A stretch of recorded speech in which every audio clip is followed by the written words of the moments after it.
Halo semuanya, selamat datang kembali di channel Pipcode Studio bersama saya Apip Saipulo. Di video kali ini kita akan melanjutkan seri React.js, di mana sebelumnya kita sudah kenalan dengan sebuah hooks yang bernama useEffect. Nah, di video kali ini kita akan coba kenalan dengan hooks yang lain yang saya pikir cukup penting dan sering digunakan kalau kita bekerja dengan React, yaitu adalah useref. Nah, jadi useref ini adalah sebuah hooks yang punya beberapa fungsi ya. Yang pertama adalah referencing values.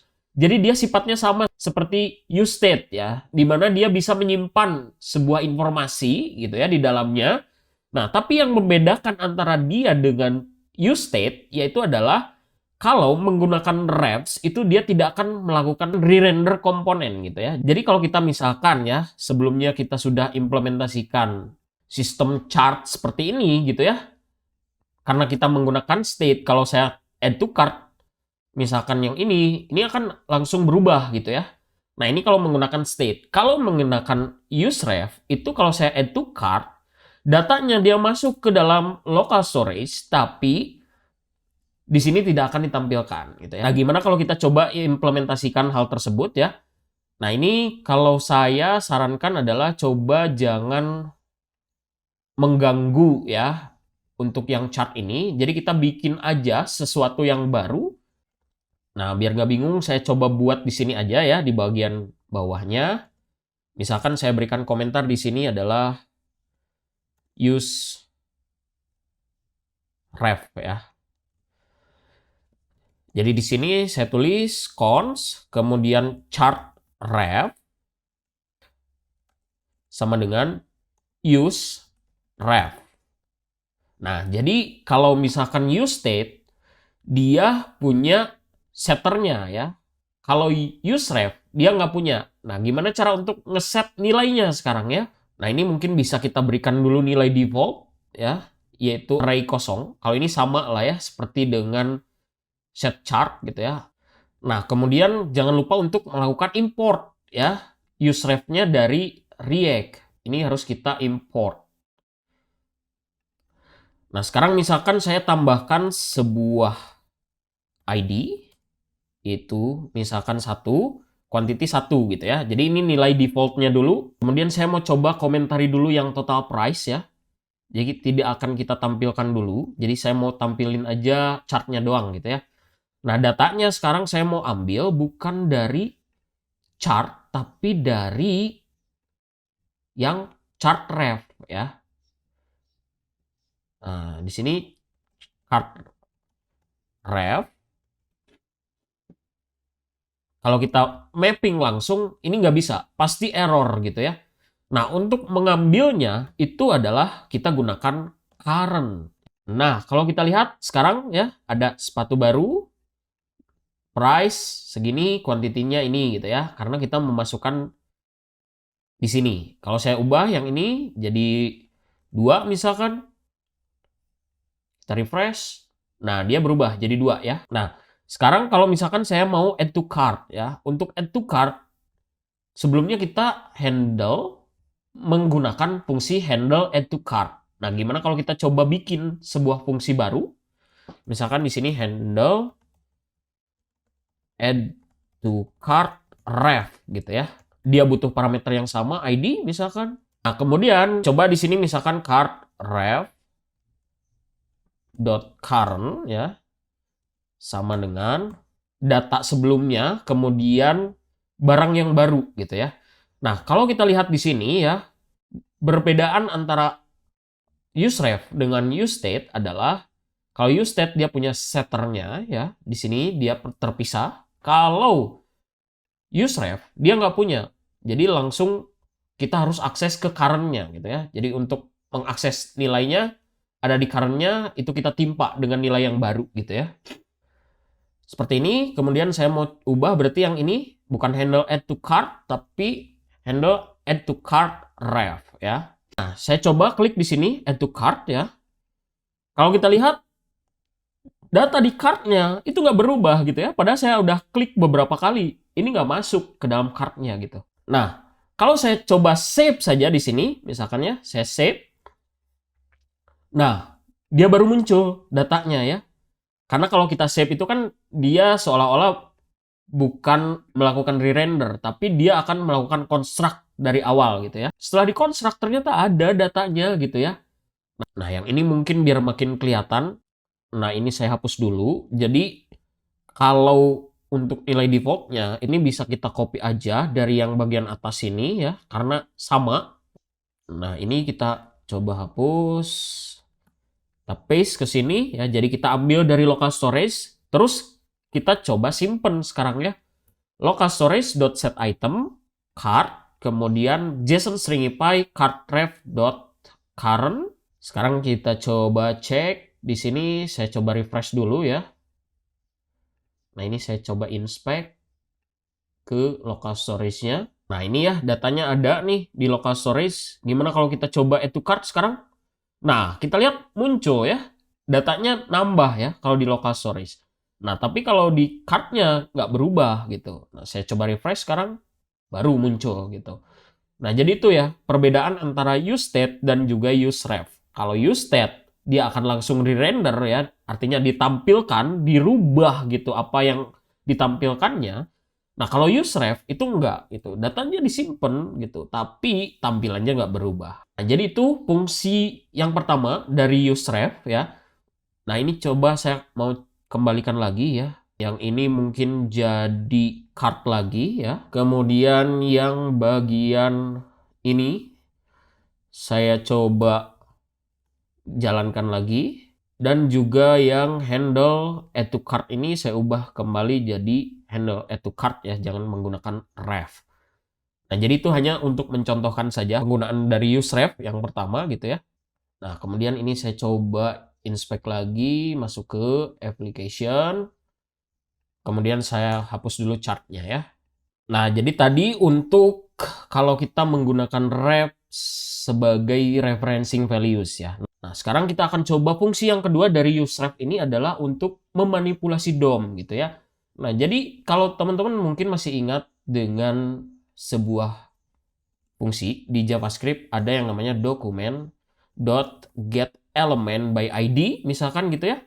Atau by name, by class name gitu ya, dan lain sebagainya. Nah, useRef itu dia bisa punya fungsi memanipulasi DOM seperti document.getElementById gitu ya. Caranya gimana? Nah, saya akan coba implementasikan ya, ini hanya contoh saja, yaitu misalkan di sini saya nggak punya data apa-apa di card-nya gitu ya. Nah, saya mau hilangkan yang total price ini gitu ya, nggak usah ditampilkan gitu. Untuk apa gitu ya? Nah, misalkan di sini untuk menggunakannya saya akan coba definisikan di sini itu const total price ref ya sama dengan useRef. Nah, kemudian saya berikan di sini nilai default 0 ya. Nah, kemudian kalau misalkan kita menggunakan dokumen getElementById, berarti kan kita harus berikan ID di sini ya. Nah, kalau menggunakan useRef, itu kita gunakan ref di sini. Ya, refnya yaitu total price ref. Nah, sekarang kalau misalkan saya console.log ya, total price ref, saya coba buka inspect ya di konsol. Nah, kita lihat ada sebuah objek katanya yaitu TR di sini ya. Nah, ini bisa kita coba manipulasi menggunakan use effect. Nah, kita cek di sini if ya card.length itu lebih dari 0 gitu ya. Jadi kalau card-nya ada gitu. Nah, ini bisa juga sebetulnya di bagian yang ini ya. Nah, tapi saya mau contohkan bahwa kalau kita menggunakan use effect itu bisa kita gunakan berkali-kali ya dengan fungsi yang berbeda tapi dependensiesnya sama, hanya card aja misalkan gitu. Nah, di sini if card.length lebih dari 0. Nah, di sini saya tinggal tambahkan total price ref dot current dot style ya dot display sama dengan block ya, karena dia ada datanya. Kalau nggak ada, total price dot ref dot current dot style dot display sama dengan none. Nah, kalau kita coba refresh sekarang ya, dia nggak ada ya untuk yang total price-nya karena nggak ada data di sini gitu. Nah, sekarang kalau misalkan saya coba add to cart, nah baru muncul ya total price di sini. Walaupun ini agak sedikit ada yang salah ya. Nah, ini bukan block ya harusnya, tapi table row.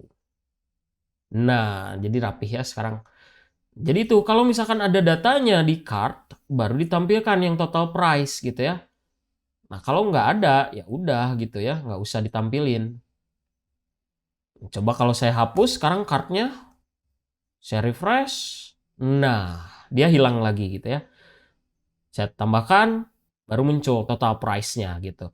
Selanjutnya saya akan coba implementasikan useref di dalam form login ini. Jadi ketika saya pertama kali membuka login, itu saya mau kursornya itu langsung ada di sini gitu ya. Jadi saya tinggal langsung ketik aja emailnya gitu ya, nggak perlu lagi saya arahkan kursornya ke sini, klik gitu ya. Jadi dia langsung fokus gitu. Nah itu bisa kita coba implementasikan menggunakan useref. Nah tapi di sini ada satu catatan bahwa kalau kita mau menggunakan useref, itu kita nggak bisa langsung gunakan terhadap sebuah komponen seperti ini. Misalkan saya kirimkan props di sini berarti ref gitu ya. Kita coba buat di sini const email ref misalkan sama dengan use ref gitu ya, null. Nah ini jangan lupa untuk import use ref from React. Saya kirimkan di sini misalkan email ref ya. Nah, seperti ini saya kirimkan, terus saya coba buka sekarang berarti di bagian input ini ya, index. Nah, terus saya tangkap di sini dia sebagai ref gitu ya.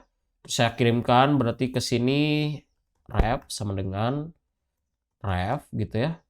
Terus saya coba lagi berarti tangkap di dalam inputnya ref, terus saya berikan ke sini ref. Saya coba buka di sini ya, kalau kita inspect console ada error di sini katanya. Function component cannot be given refs. Attempts to access this ref will fail. Did you mean to use React forward ref? Nah, di sini katanya kalau kita mau menggunakan ref seperti ini tidak bisa menggunakan props, tapi kita harus menggunakan yang namanya React forward refs. Nah, caranya gimana? Ya udah, ini sebetulnya gampang aja. Teman-teman bisa coba ya, cut dulu dari bagian sini sampai ke sini ya. Ini kita cut, kita tambahkan forward ref di sini ya, diimport dari React, baru kita coba ya, ini tutupnya biar lebih jelas dulu. Saya berikan titik koma, paste ke sini yang tadi ya. Nah, jadi di dalamnya kita buat seperti ini, terus ini kita hilangkan titik komanya. Nah, terus selain props itu kita tangkap ref ya. Jadi tidak lewat props, tapi lewat forward ref seperti ini gitu ya. Nah, ini baru di inputnya aja, berarti kita harus tambahkan juga untuk yang index ini sama. Saya coba cut ya. Terus saya tambahkan di sini forward ref. Nah, ini kurung. Kemudian di dalamnya kita paste yang tadi, kita ubah lagi. Ini bukan cuma props, tapi harus ref. Yang ini kita hapus. Nah, kemudian yang ini kita hilangkan titik komanya. Nah, seperti ini. Kita refresh. Nah, sekarang aman ya. Nah, di sini kita bisa gunakan use effect ya. Use effect. Jangan lupa import dari React ya, use effect-nya.